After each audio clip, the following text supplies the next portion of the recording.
Biz ушул кезге чейин чындыктан кылдай кыйшайбай келатабыз. Эмнени көрсөк ошону айтабыз, эмнени уксак ошону айтабыз. Дал ушул залда 2002-жыл,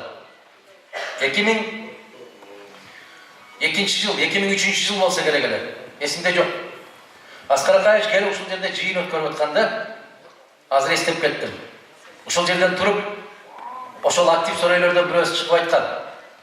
Эжелеримден бирөөсү. Аскар Акаевич, Абсамат Масалич менен Адахан Кимсанбаевичти камасаңыз эле эл тынчыйт деп суранган ушул жерде. Мына кече Кочкор атадан дагы бир эжем сураныптыр. Качан жок кыласыз Адахан Мадумаровду деп. Мен ошолорго жооп берип коеюн. Аллах канча суу берген болсо, ошол сууну ичип бүткөнчө пендесинин колунан барекети келбейт, жок кыла албайт.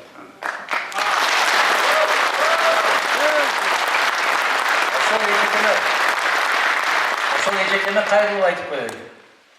Бирөөгө жамандык тилегенче өз ыйманыңдын бекемдигин тиле. Өмүр каш кабактын ортосунда. Кырсык сыяктуу. Бул жака салам берип, бул жака салам бергенче жүрөгүң иштеп турабы турбайбы, ага эч ким кепилдик берген эмес. Андан көрө истигфар айт дагы Аллахтан кечирим сурай эже. Мени жок кылып эмне кыласың? Мен сенден чай сурап атамын. Мен сенден нан сурап атамын. Мен үйүңө кирип бирдеме деп атамын. Мына ошол талапкерлердин бирөөсүнө кече ошо суроо бериптим. Качан жок кыласыз деп. Бизди жок кылабыз деген азаматтардын көбү болгон. Эч качан ушул баягы мен коркуп атам, коркунуч пайда болуп атат деген кишиге айткандай эле, коркпоңуз. Бир башта бир өлүм. Аллах пендени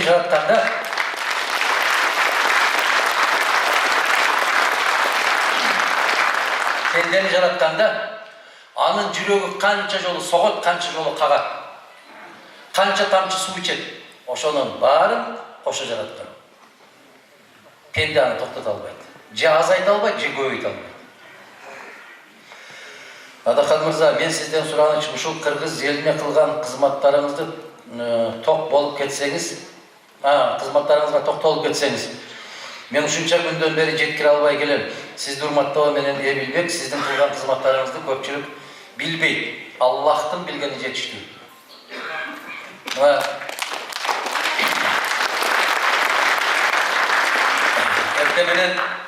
Эрте менен балдар кичине бир нерсе тартып аткан экен. Ошол жерге бир сүрөткө туруп бересизби дегенден, ошол Сулайман Тоо жакка чыгып баратып, Сулайман Тоо мечитин карап, мына ошол Сулайман Тоо мечитинин курулушун, ошонун демилгесин раматылык менин атам баштаган эле десем, ошондой дейт. Анан эмне үчүн биздин казылар, биздин имамдар айтпайт дейт. Айтпайт. Аллах сактасын айткандар дейт. Эгер кокустан кулагыбызда илип алалы, 10-январда ал кулум деп болуп калган болсок, китеп жазат менин атам жөнүндө.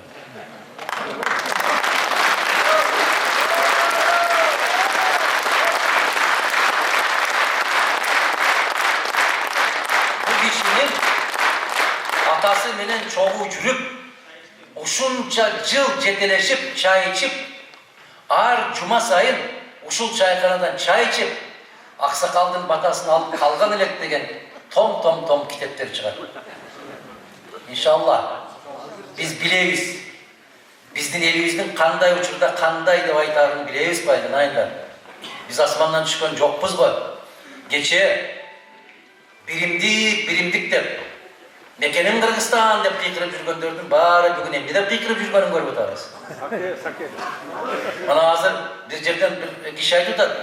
Яйланайындар. Жок дегенде көйнөгүңөрдү бир сезон кийбейсиңерби? Десем дейт, алардын жоолугуңуздар. Биздики топчусу жок халат деди дейт. Шар кыргытырып экинчисин илип алып кете беребиз деди. Мына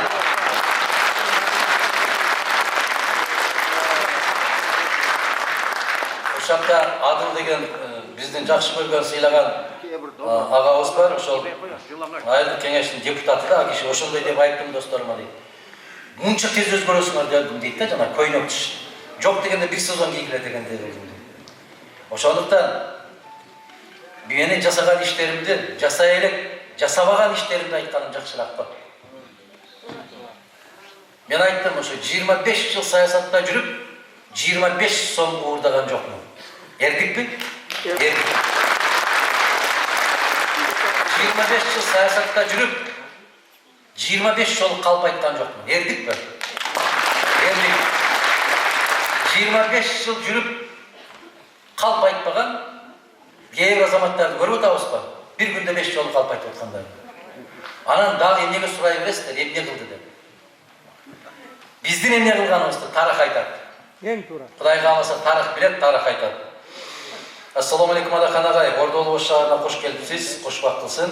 Биринчи суроо, эгер сиз президент болуп шайлоодон өтүп калсаңыз, азыркы бийлик сизге бут тосса эмне кыласыз? Шайлоо таза өтпөсө деп шайлоо таза өтпөсө дейт. Шайлоону таза өткөрүшүбүз керек, элдин каалоосу болуусу керек деп 2 октябрда жеңиш аянтында мен кайрылдым эле. Бийликке, Жээнбековке.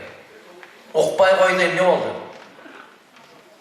Укпай койгондон кийин көрсө, а кишиге каршылар аябай эле көп экен го. Мен жалгызмын деп жүрүп турмун. Мына 115 депутат чүчкүрсө дагы туура чүчкүрдүңүз деп жүргөндөр бүт эле душман экен го ага. Кече тооба кылдым, башта 40 жылда келет дейчилер. 40 күндө келди. Мен тооба кылдым. Ушул Каракылжада бир эжем чыгып, аябай каттуу менен айтышты эле. Мен ушу оозума сала берген экен, эртең кокус бир нерсе болуп кетсе, сокерин мен коргоп чыгам. Эже сизди таппай калам дедим эле. Мына бул сокер Жээнбеков кетпеши керек деп мен чыктым. Конституция бузулбасын деп мен чыктым. Эжемден кабар албадым, үйдөн чыкпадым. Ошон үчүн таза өткөрүүгө аракет кылыш керек. Мен сөзүмдүн башында айттым, таза өтпөсө биз эч качан бир тынчыбайбыз. Биздин тапканыбызда берекеси болбойт. Себеп арам жол менен тапкан нерсе жукпайт. Аны мына президенттик шайлоолор, парламенттик шайлоолор бизге бир канча жолу далилдеп көрсөттү. Эгер сиз президент болсоңуз, Кытайдан алган карызды кантип төлөйсүз дейт. Ичилбей, жедирбей, уурдатпай койсоң өзүнөн өзү төлөнөт. Менин көзүмдө биз жер берип кутулабыз, аны берип кутулабыз деген сөздү айтпайбыз. Биз ичилбей, жедирбей, уурдатпай кутулабыз.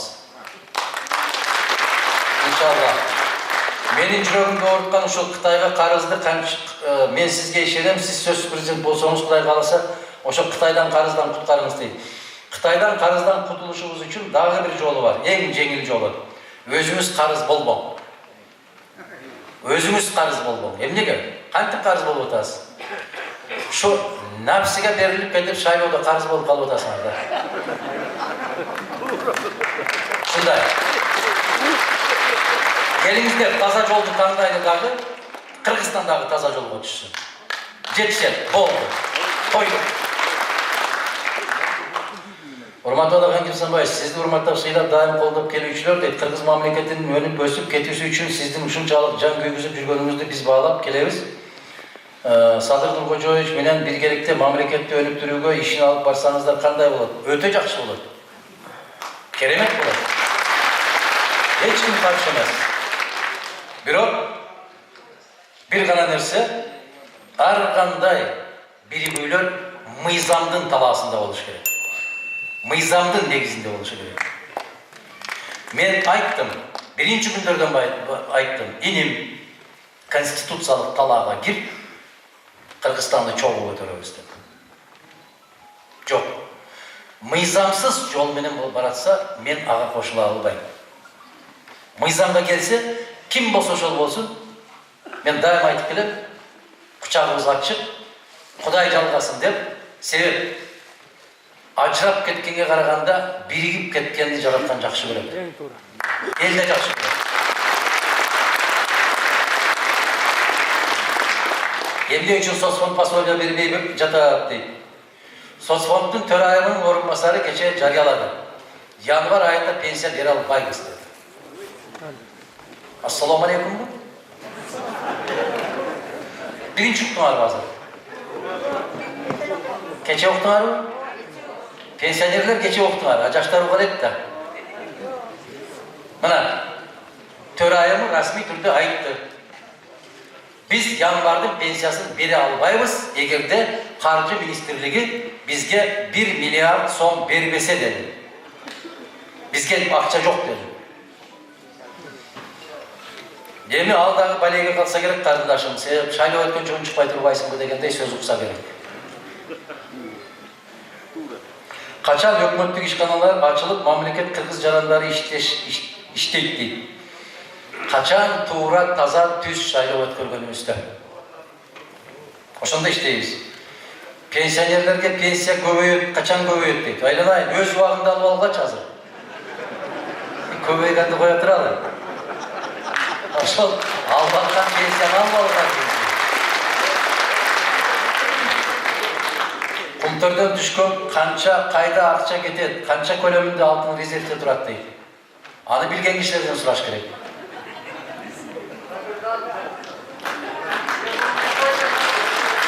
Ал жакта калган жок деди го.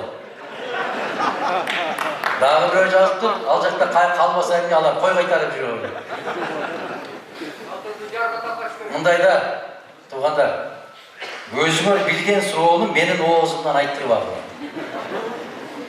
Тамак аш азыр аябай кымбаттап кетти го дейт. Этти арзандатышка мүмкүнчүлүк барбы, Надыров Кумарбек дейт. Эч нерсенин кереги жок экен, эт гана керек экен да. Эми тамак аш кымбаттап кетти, кымбаттайт, мындан да кымбаттайт. Неге? Биринчиден, кошуналар менен мамилени түзүшүбүз керек. Оңдошубуз керек. Казакстан менен чек ара ачылышы керек. Жанагындай 4 километр, 7 километрге созулган машиналар, автоунаалар өтпөй калган нерсе токтошу керек. Андай болбойт. Биз газды бумуп коебуз дегендей сөздөр болбошу керек. Ошондуктан айтып атам мен сиздерге. Бизди башка өнөктөштөр таанышы керек. Таанышы керек дегенди түшүндүрө албай атсам керек сиздерге. Бизди кантип тааныбайт дегендей. Сизди тааныйт. Мамлекетти тааныбайт. Жок мындай мамлекет.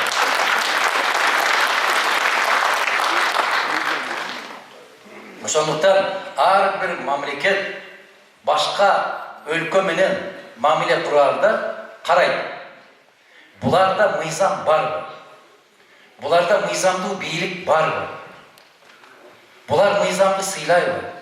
Булар эгер эртең кол койсо, булардын кол коюуга укугу барбы? Макамы туура келеби? Деген сөздөр болот да. Мен жөнөкөй тил менен түшүндүрөйүнчү сиздерге.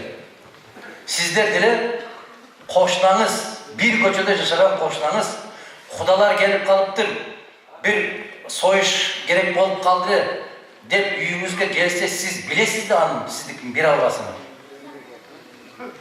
Кийинки базарда деп коюп, кийинки жазда беришти билесиз да. Артынан кууп жүрүп ала албасыңызды билесиз да. Ошон үчүн 1000 жыл айтасыз. Жок эле, бооз эле, болуп койдум эле, 1000 жыл табасыз. Бербестин амалын издейсиз. Өлкөлөр да ушундай болот. Эгер чабал өлкө болсо, мамлекет болсо, сөзүндө турбаган өлкө болсо, аны менен мамиле кылгысы келбейт. Ошон үчүн караңыздар, тышкы иштер министрибиз барды, не деген какуу укту Москвада, Сергей Лавровдон, көрдүңүздөр. Спикерибиз барды. Не деген сөз укту? Не деди? Качан болсо батышты карайсыңар, Американы карайсыңар, башыңарга оор иш түшкөндө Россия сиңерге келип калат деди. Акча керек дегенде Россияга келесиңер деди. Уктуңарбы ушуну? Бул деген сөз мен жөнөкөй сөз менен айтканыңызда не дегенди түшүндүрдү? Жок дегенди түшүндүрдү. Биз кызматташа албайбыз. Баягындай да ушу мейли алып кет дейинде бирок желин салып коюптур да деди да. Союшка болбойт да.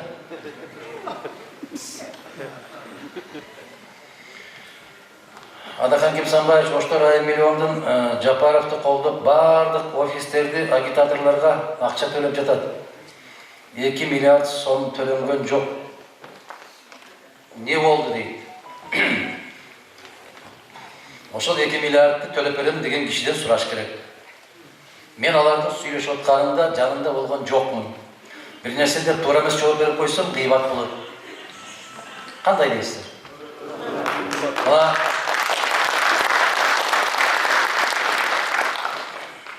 Дагы бир нерсе айтайын дедим эле, эми шайлоо мезгилинде атаандаштык болуп атканда көп нерсе кетпесин, туура түшүнүңүздөр. Биз бүтүн Кыргызстандагы, жеке Алахан Мадумаровдагы Кыргызстан эмес, бүтүн СНГ, КМШ өлкөлөрүнүн жетекчилери дагы, саясатчылары дагы айтып атат. Сабаттуулуктун, маданияттуулуктун, туруктуулуктун, сабырдуулуктун үлгүсүн көрсөттү булар деп атат. Угуп атасыздар өзүңүздөр. Кече Россиянын мамлекеттик думасынын баштапкы төрагасынын орун басары Бабурин сүйлөптүр. У Алахана Мадумарова есть единственный недостаток, дейт. Слишком честный, дейт. Мадумаров каналдан көрдүм. Ютубта жүрөт.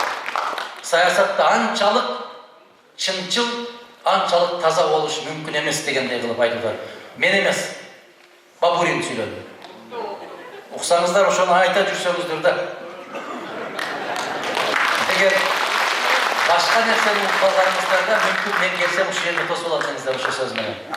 Жакшылыкты айтса, укканда угуптур, ушундай дептир деп айта жүрсөңүздөр деген. Суроо бергендерди токтотуп баштайлы, себеп кайталанып кетишет.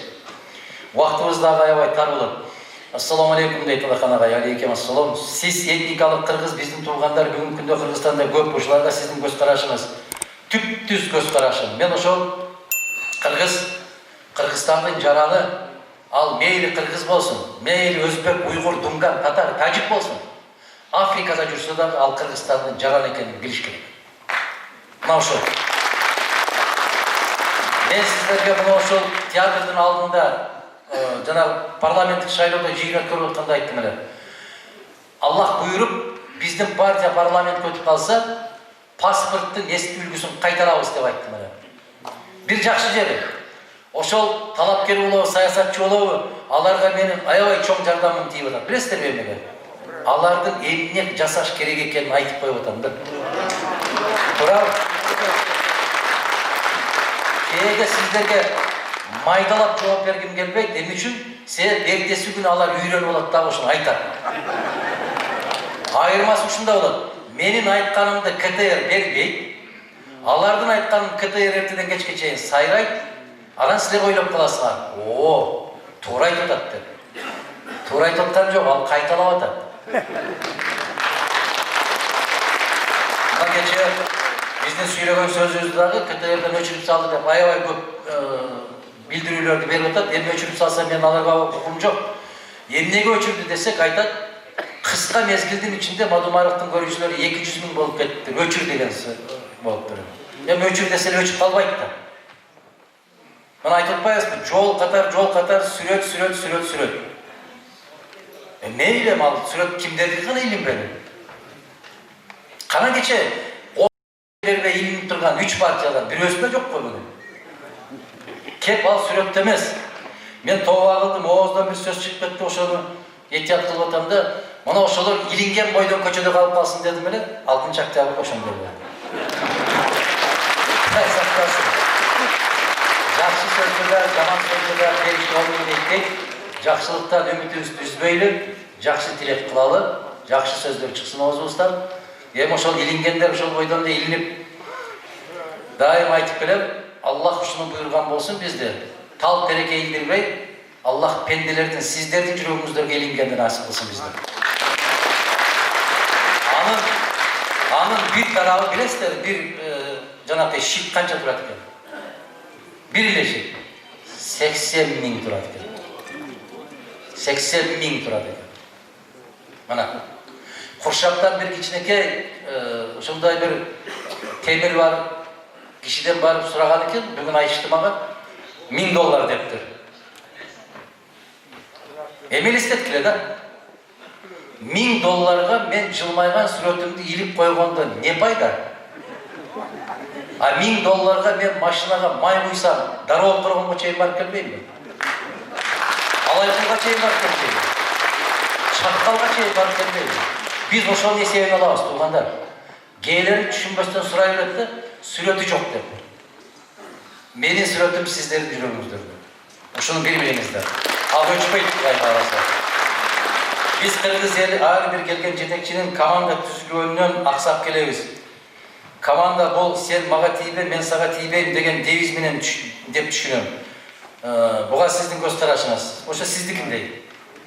Сиз кандай карасаңыз, мен да ошондой карайм. Бирок туура команда түзгөн жетекчини туура таба албай аткан элде эмне дейбиз? Эмне дейбиз? Өткөндө бирөө айтты эле.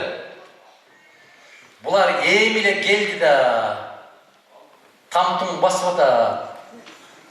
Бираз кое турбайлыбы деп. Дагы бир биларман жаза коюптур. Тамтың баскандарды кое туруп, чуркап жүргөндөрдү эле койбойлубучу дегенди деп. Ошону тандоо элибиздин колунда.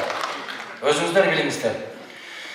Кызматташа албайбыз дегени Россия Федерациясы посольствоны жаап салабыз деген сөз да.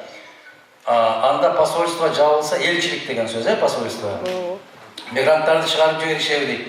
Мен өткөндө Москвага барып жолукканда биздин жигиттерибиз, кыздарыбыз мени менен жолугуп, олтуруп айтышты да, агай. Баягы Москвада Яндекс такси деген бар. Ошол Яндекс таксиде такси айдап иштеген кыргыз жарандарынын саны 75 миң экен. Алардын жетекчилиги кечээ тополоң болгондон кийин бизге кабар жеткиришти дейт. Кыргыз жарандарынын Кыргыз Республикасынын айдоо көлүгүн жараксыз деп табабыз деп атат дейт. Түшүндүңүздөрбү? Бул эмнеге алып келет? Ачык айтпайт да. Мисалы сиз 2-3 күн бир жерге конокко бардыңыз дейли да. Ал жерде жеңеңиз, же келиниңиз, же тажеңеңиз бар. Шарт ушундай болуп калды да, кыйналдыңыз да, 3 күн жатып калдыңыз эле.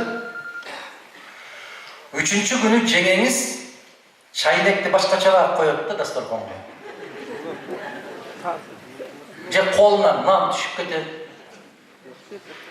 Же учу чекеси чертилип калган пиалага туш келип калат чай куйганда. Сиз түшүнөсүз да, эстүү жансыз да. Кетиш керек экен десең айтат, мен кет деп атамбы дейт. Деген жоксун, бирок дедиң да. Ошол сыяктуу кыргыз айдоо көлүгү жарабайт деген сөз кете бербейсиңерби деген сөз. Мына биздеги тополоңдон кийин Россиянын мамилеси ушундай болуп өзгөрүп атат. Биз талаага кирмейинче. Россиянын бир саясаттануучусу айтты го, ачыктан ачык айтты түз эфирде. Мына 300 миң кыргызды жиберип коелу Бишкекке. Конституция эмне экенин, мыйзам эмне экенин түшүндүрүп келет деп айтты, уктуңуздарбы? Микеев деген айтты, туурабы? Бул деген дагы баягы мен айткан ишара. Ассаламу алейкум. Сиздин президент болушуңузга тилектешмин. Жапаров сиз тууралуу өзгөндө жакшы оюн билдирди. Ал киши менен келечекте иштешүүгө даярсызбы дейт. Мен дагы бир жолу айтам. Ким мыйзам талаасында конституцияны бекем кармап, мыйзамды кылдай кыйшайтпай иштейм десе, кош колдоого даяр. Кош колдоп. Бирок биринчи мыйзам талаасына киребиз. Өткөндө бирөө ушинтип жооп берсем айтат. Сиз үчүн мен күйүп кетип бартам дейт. Эмнеге? Дайым мыйзам дей бересиз. Кичине мынтип бурулуп кетип эле анан болбойт андай. Болбойт.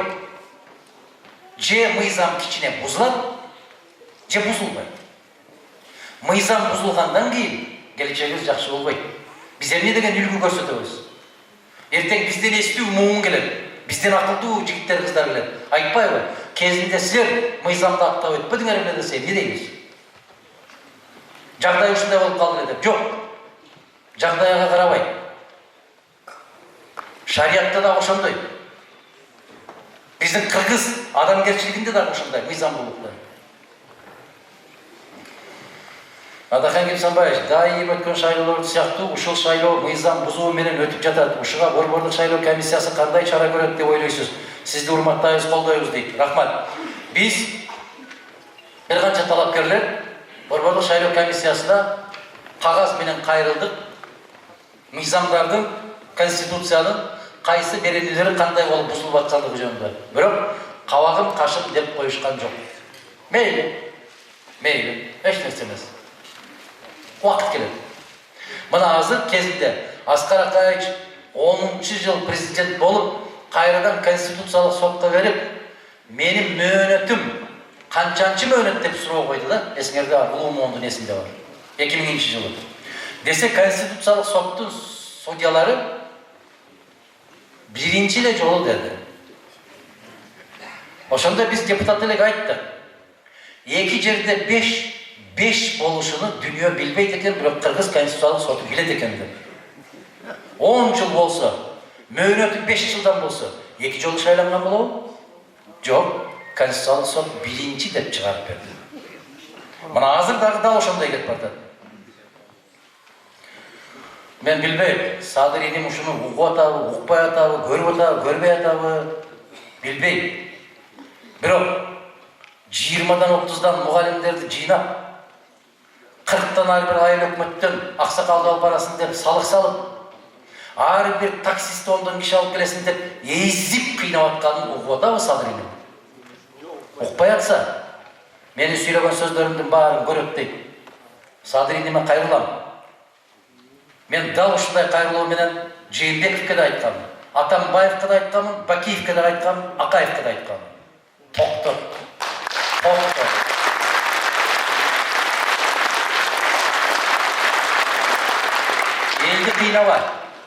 Элди кыйнабар. Жанагындай болуп, аянттарды толтуруп, кол чаптырып койсо, Садыринин ойлобо мени сүйүп келип атат ушулар деп. Жер тепкилеп, сөгүнүп кетип баратат чогулушундан кийин. Жакшы эмес болуп атат.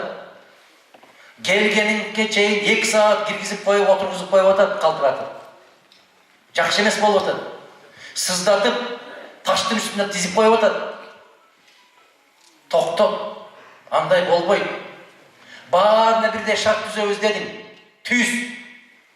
Эгерде ушунчалык баарыбызга бирдей шарт түзөбүзсек, элибизди аясак, элибизге боор тартсак, ушундай кыштын күндөрүндө 18 талапкер экенбиз, келгиле чогуу жүрөлү деш керек эле. Келгиле чогуу жүрөлү. Баарыбыз бир барабар.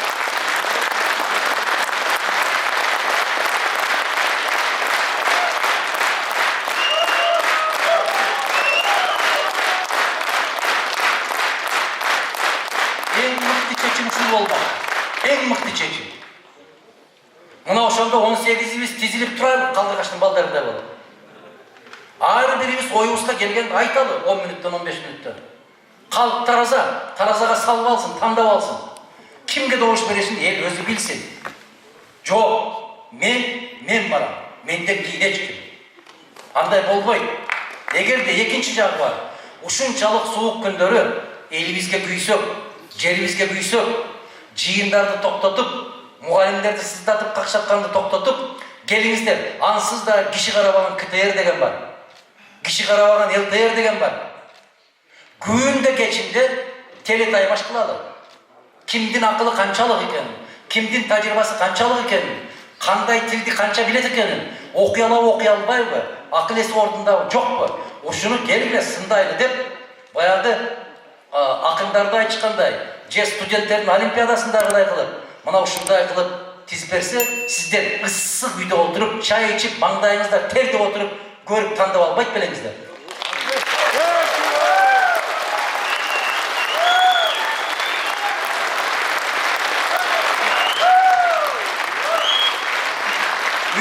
Миллион халкы бар Америка.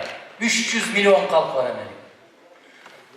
Ар дайым президенттердин дебатын коюп коет. Телевизордон карап эле жыйынтык чыгарып алышат алар. Караңыздар. Азыр бизде ушундай бир пайда болду. Барасың, барган жериңе ушундай тыюу. Эл менен жолуксаң болбойт. Неге болбойт? Кече болот эле, а бүгүн эмнеге болбойт? Ушундай да. Дагы деле кеч эмес. Дагы да кеч эмес. Мен бардык талапкерлерге бирдей кайрылам. Бирдей кайрылам. Келиңиздер, элди аяйлы. Элге күйөлү. Қақшатпайлы, сыздатпайлы, үшітпейлі, мектептің директорлерін қиынабайлы сен қанша алып келдің деп. Келгіле, жүрсек чоңы жүрелі. Же жүрбөсөк, келгіле осыл, КТР мен ЛТР елдің ақшасымен жашауды, сіздердің чөптөрүңүздөрдөн кетип баратат акча. Эмне үчүн аяйсыңар? Келгиле, Кыргызстандын президентин шайлагандан маанилүү маселе жок бүгүнкү күндө. Коюп кой, күнүнө саат 8-ден 10-га чейин 2 саат. Бүгүн саламаттык сактоо тармагын сүйлөйлү. Бүгүн билим берүүнү сүйлөйлү, тышкы саясатты сүйлөйлү, чек араны сүйлөйлү, каржы маселесин сүйлөйлү деп темаларга бөлүп койдагы чыксын сүйлөсүн. Айтсын. Эл тандасын, көрсүн, салыштырсын. Кандай дейсиздер?